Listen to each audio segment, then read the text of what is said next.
ఎందుకొచ్చారు? పిల్లవాడి పేరు మీద వచ్చాను. పిల్లాడి పేరు మీదనా? ఏం పేరు పిల్లాడిది? రుద్రసింగ్. రుద్రసింగ్.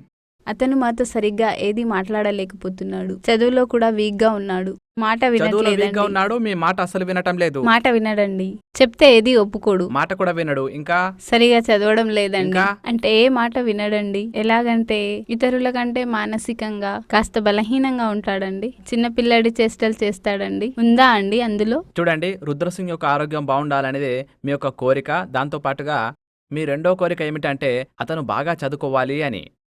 దాంతోపాటు మీ ఇంట్లో దారిద్రపు లక్ష్మి అనేది ఉంది. మీరు పేదరికం నుండి విముక్తి కోరుకుంటున్నారు. ఇంట్లో చేతబడి యొక్క ప్రభావం ఉంది. దాని నుండి ముక్తి కోరుకుంటున్నారు. దాని యొక్క ప్రభావం అనేది మీ కొడుకు పైన పడింది. పిల్లవాడి యొక్క మెదడు అనేది పూర్తిగా వికసించలేదు. ఇంకా పూర్తిగా ఎదగలేదు. ఈ ప్రభావం ఇప్పటి నుంచే లేదు. నేను చెప్పినట్టు చేయండి. నువ్వుల నూనెలో జాస్మిన్ నూనెని కలిపి దీపం వెలిగిస్తూ ఉండండి. పొగ తీసుకోండి మరియు బీజమంత్రాన్ని జపిస్తూ ఉండండి.